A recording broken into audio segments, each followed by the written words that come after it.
Hello and welcome. I'm your host, James Spot of the Galactic Matador. Welcome to Project HeroQuest, Episode 5, Spell Table. First things first, let's get off with a quick dry brush. We're using a Vallejo ivory. I don't like to use the pure white. I think it adds a little bit too much contrast, and the ivory tends to give it a nice, a warmer luminosity. So here we're speeding up the dry brush to go fast.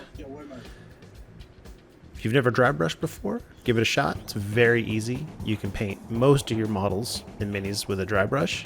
Hell, you can paint an entire project with just dry brushes.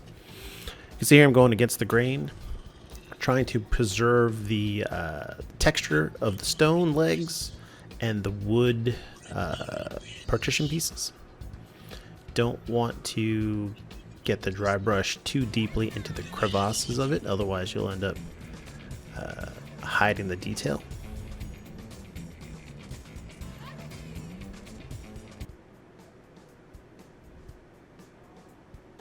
And doing the top here, there's lots of really cool design work in here.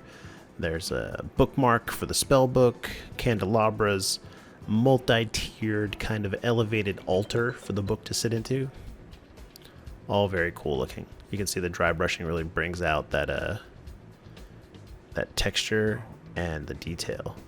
You know what? Sometimes you make mistakes, sometimes you clean them up. It's just as easy. There we are, getting the candelabras. Feel a little bit like we're in Vegas. Lots of candelabras everywhere.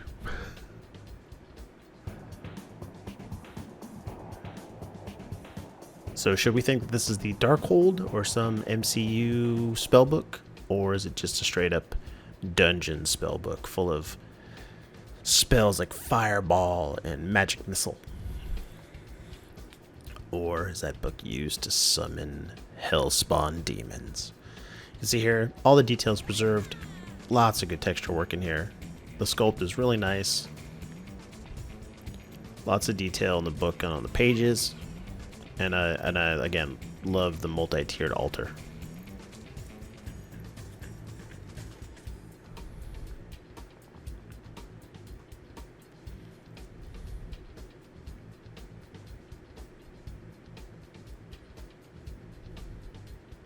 All right, now we're going to start on the wood grain. So I've worked this with multiple layers of glazing using a transparent brown with some contrast medium in it.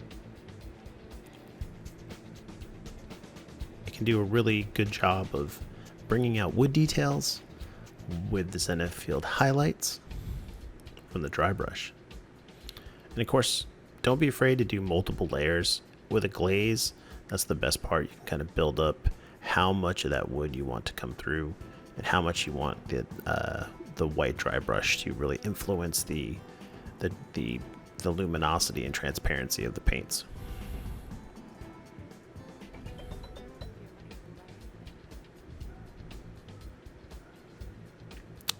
All right, next we're going to paint the bookmark while the wood dries. You got to be careful. Take your time. Make sure your paint is at a good consistency. You can use your hand or your thumbnail or fingernail to paint on to make sure that the paint is thin enough where it goes on gently and smoothly, but not too wet that it will wick away into those highly detailed areas.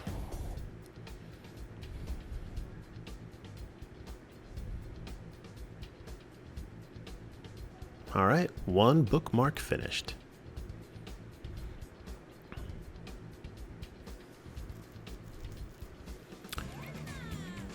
Next, we'll do another glaze of brown. But I won't show you because I kept it too high. There we go. Kept the spell table out of the shot.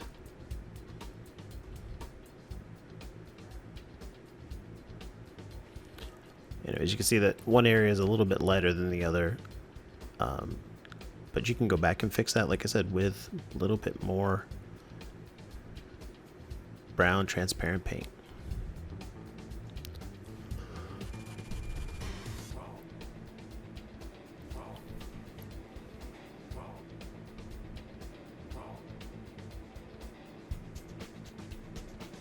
Now we're just rotating through the 4 sides, hitting them once more to kind of build up that layer after layer.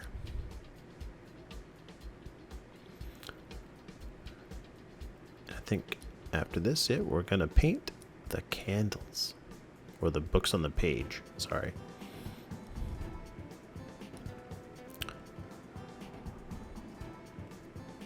Here we go, doing the books on the page. I went with a bright yellow-ish white to start with. I thought, you know, these pages have been in this dungeon forever. They're probably weathered and worn. Start them off with this kind of tinted yellow-white, and then come back with some white highlights and a little bit of dry brush. And of course, when the wash goes on, it dulls it all down. It makes it look like it's worn. And let me tell you, this was a thick phone book. There's lots of phone numbers in this phone book. If you don't know what a phone book is, time to do a Google search. That might help. Again, always remembering that these minis are 3D. Don't worry, you know, don't focus and concentrate on just the top of something. Make sure you get in all those crevices on the sides.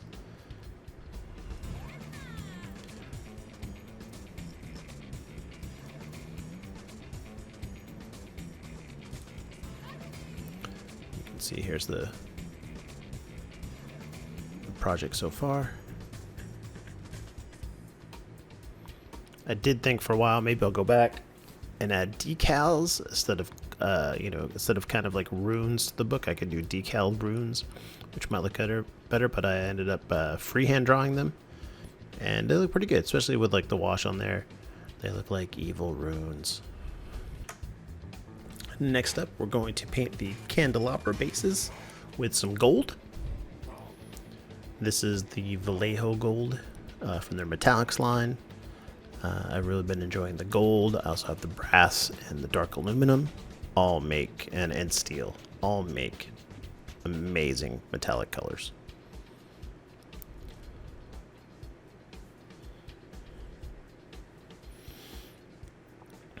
A small tidbit of information, maybe a confession. While I was painting these candelabras, some of the gold paint flecked off and landed on the table, and it almost looks like glitter. So very magical tabletop by the time I was finished with this. And it's not like it's overdone or really noticeable, but you can see it like on some of the pages and on some of the tiers of the altar.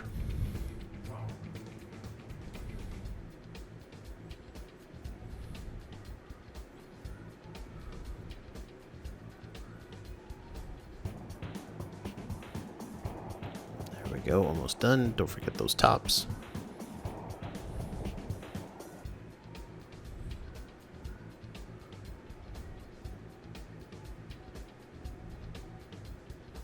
There we go.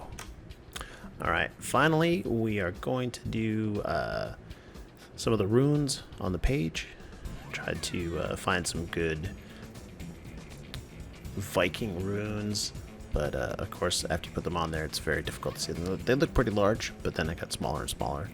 Let's kind of work through it. So there's some large pictographic runes, and then some small spell scroll, writing on a couple of the pages. And of course, after this, we get right into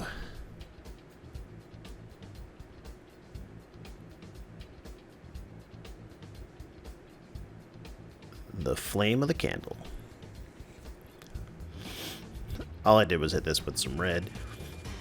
There isn't a lot of detail there, so trying to build it up and make it look like fire might be difficult. I might add a touch of yellow and a little bit of highlight of white here towards the end, after the fact.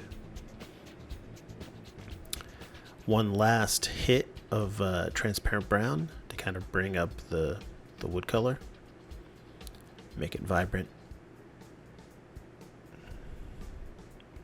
It's awesome when you can come back and just work glazes over each other. And of course, finally, it's time for the wash.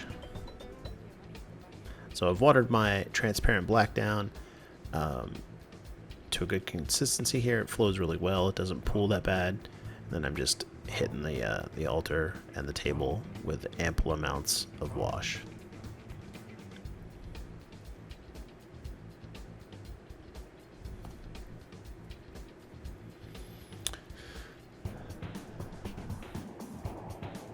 See, it's going on pretty well.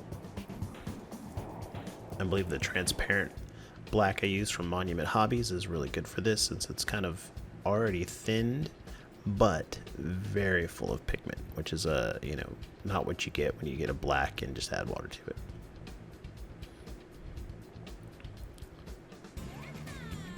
Alright, so thanks for watching. We'll have some reveal photos here in a second. 3, 2, 1, reveal. Yes. Don't forget to like, don't forget to subscribe, don't forget to come back and check out Project HeroQuest. I'm your host, GM Spada, the Galactic Matador. Have a great night, and keep painting those minis.